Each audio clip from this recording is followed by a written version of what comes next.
it's Raimi, and today we are doing a TBR video, but I wanted to have a little help because I have a lot of books that I need to get to, a lot of books that I have on my shelf that I have not read yet. So I thought it would be fun to do a kind of like an Instagram helps pick my August TBR video. So I made up a couple of images that I want to post to my Instagram, and I'll pop them up on the screen here, but just kind of giving people a little bit more context about the book. So I went through on my iPad and I did these cute little graphics, but I wanted to start this video and start by posting one of these.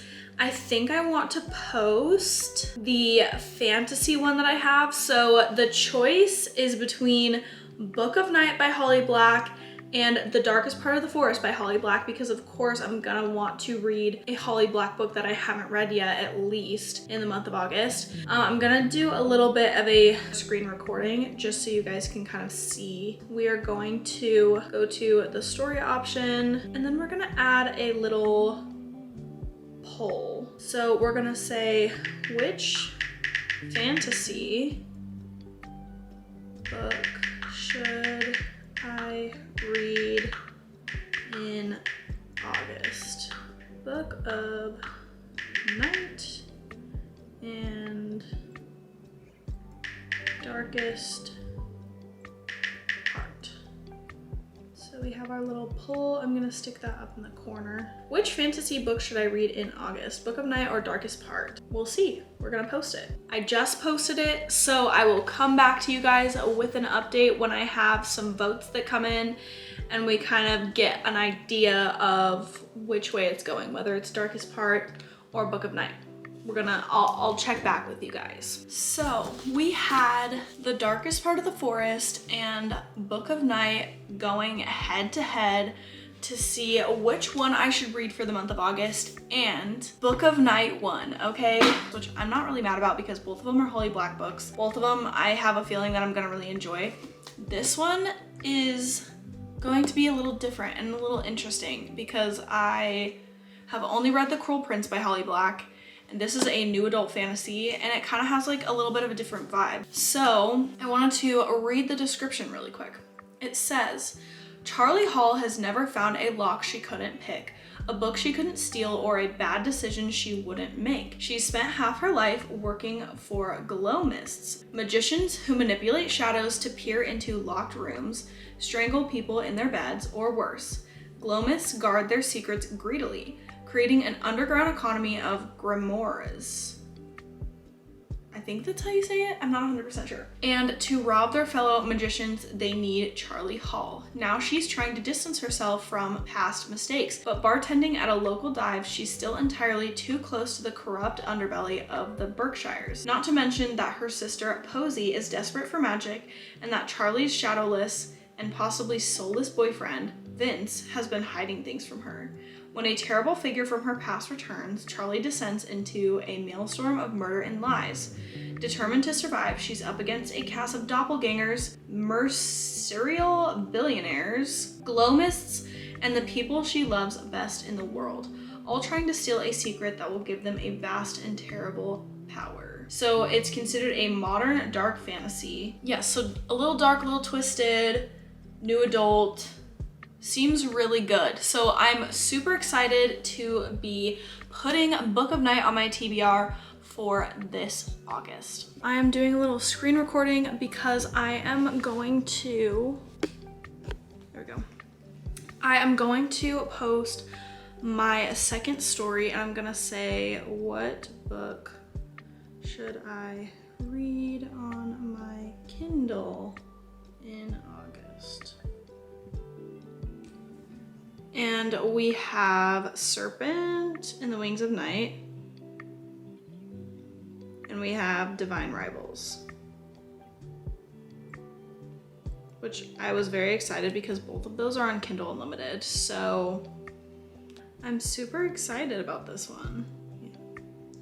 I really want to read both of these, so I would not be mad about either of these.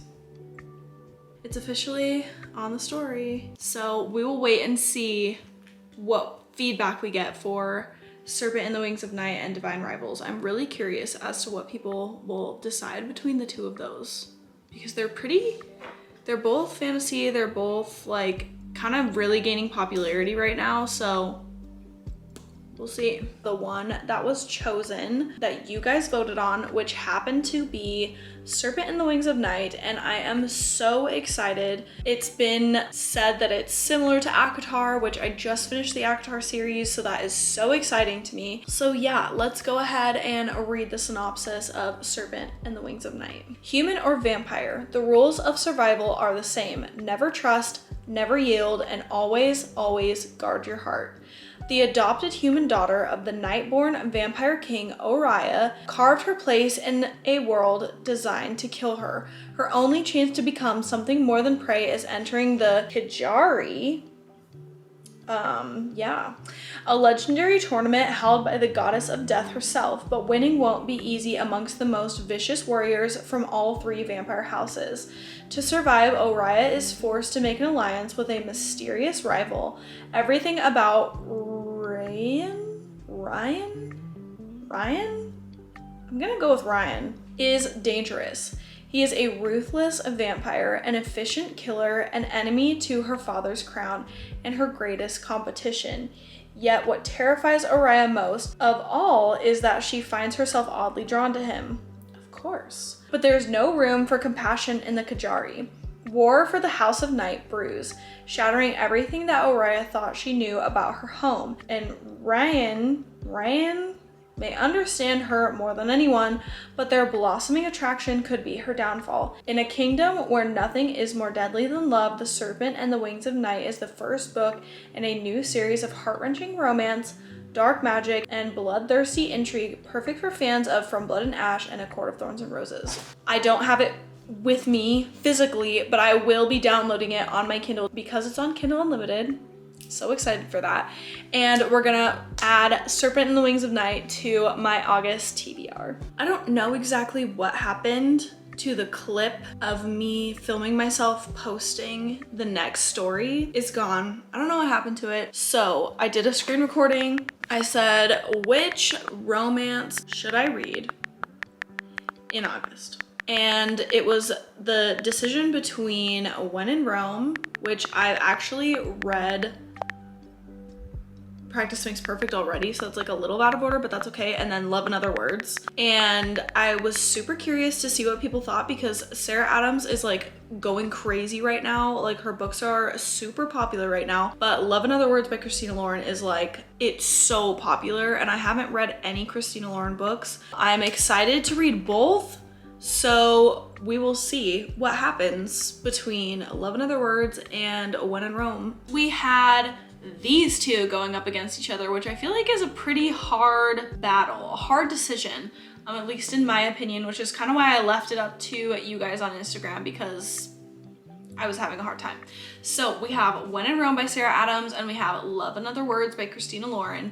And the one that won out on these two is Love in Other Words by Christina Lauren. And I am actually super excited because I have never read a Christina Lauren book. And this one is so iconic. And I'm so interested in seeing what everybody loves so much about this book. So if you don't know, like me, because I haven't read it yet, I wanted to read the description on the back of the book. Macy Sorensen is setting into an ambitious, if emotionally tepid routine. Work hard as a new pediatrics resident, planning her wedding to an older, financially secure man, keep her head down and heart tucked away. But when she runs into Elliot Petropoulos, that's a name. Once upon a time, Elliot was Macy's entire world, growing from her gangly, bookish friend into the man who coaxed her heart open again, only to break it on the very night he declared his love for her. Dramatic, okay. Told in alternating timelines between then and now, teenage Elliot and Macy grow from friends to much more, spending weekends and lazy summers together in a house outside San Francisco, devouring books, sharing favorite words, and talking through their growing pains and triumphs. As adults, they become strangers to one another until their chance reunion. Although their memories are obscured by the agony of what happened that night so many years ago, Elliot will come to understand the truth behind Macy's decade-long silence and will have to overcome the past and himself to revive her faith in the possibility of an all-consuming love. Whoa. Okay, yeah, I have a feeling that this book is going to rip my heart out, but I'm here for it. I'm excited. Let's do it. We're committing, okay? Love in Other Words, it is happening. I am officially putting it on my TBR for August. Hello, good morning. I am officially back to my oat milk latte because it's just better, okay? It's just better. I can't help it. It's so good. It's better. So we'll see. I'm going to post our next Instagram story to get your guys' votes. I have one more romance one that I want to post because for some reason I'm just like in the mood for a romance. So I kind of want to read 2 this month, or this coming month, I guess. So we're going to add to the story. Which romance should I read in August? Question mark. Heart emoji, and we'll make it purple because that's kind of cute. The Dead Romantics, and we have What Happens After Midnight. Position that right there, and we're gonna go ahead and post this to the story. So now that that's posted, we will see what book we get, because I really don't know and I can't read all of them. So this is like actually really helpful because I cannot read all of them. I think that's all.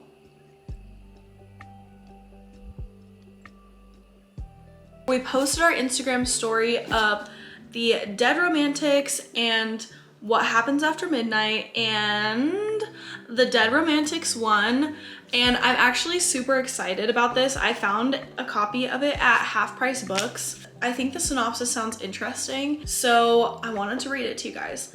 It says, Florence Day is the ghostwriter for one of the most prolific romance authors in the industry, and she has a problem. After a terrible breakup, she no longer believes in love. It's as good as dead. When her new editor, a too handsome mountain of a man, won't give her an extension on her book deadline, Florence prepares to kiss her career goodbye. But then she gets a phone call she never wanted to receive, and she must return home for the first time in a decade to help her family bury her beloved father. For 10 years, she's run from the town that never understood her, and even though she misses the sound of a warm southern night and her eccentric, loving family and their funeral parlor, she can't bring herself to stay. Her father is gone, yet everything feels the same, and she hates it. Until she finds a ghost standing at the funeral parlor's front door, just as broad and infuriatingly handsome as ever, and he's just as confused about why he's there as she is. Romance is most certainly dead, but so is her new editor, and his unfinished business will have her second-guessing everything she's ever known about love stories. So, ghost romance? I had been getting so many recommendations for this book that when I found it at Half Price Books, I was like, yeah, I have to buy it because so many people have been talking about this book. So many people have been specifically recommending this book based off of my like reading preference. And so we're gonna try out the Dead Romantics. For the books that Instagram helped me choose, we have Book of Night by Holly Black. We have, not that, we have The Dead Romantics by Ashley Poston. We have Love in Other Words by Christina Lauren. And then we have Serpent and the Wings of Night by Carissa Broadband. And then there's 3 other that I'm adding to my TBR that are books that I knew that I was going to read or knew that I wanted to read. So I am officially starting Six of Crows. My book club and I are actually reading it this month, starting in August. And I'm so excited to see what the hype is all about and to read Six of Crows finally. Yes, Six of Crows is going on the TBR. It said move on. Okay, the next book that I'm super excited to add to my August TBR is The Cousins by Karen M. McManus, and she's the author of One of Us is Lying, and I haven't read that, but I was at Half Price Books and I saw this and it looked super interesting, and I've been curious to try out a young adult mystery because sometimes adult mysteries can be a little bit much for me. So I'm really curious to know what I think, and this one just sounded super good, so I will let you know what I think about The Cousins. It sounds interesting. And then I really want to read book 1 of Spy Family. I bought this a little while back and I have just been so excited to open it up and read it, and I want to put it officially on the TBR to get read this August, and I'm just so excited to see what everybody has been talking about with Spy Family. This is my August TBR. I'm trying to keep it reasonable. I feel like 7 books, so including Serpent and the Wings of Night, is pretty reasonable. I don't know, we'll see. We'll see what happens if I actually get to all of these or not. I feel like none of them are super long, so the chance of me getting through them is higher than if I put like a bunch of 700-page books on the TBR, so we'll see. Thank you so much for watching today's video. I hope you enjoyed, and thank you to everyone on Instagram who voted and helped me decide which books to add to my TBR, because there were definitely a bunch of them that I just didn't know what to do. I didn't know which ones to choose, so I really appreciate the help. Anyway, thank you so much for watching. I will see you in my next video. Happy reading. Bye.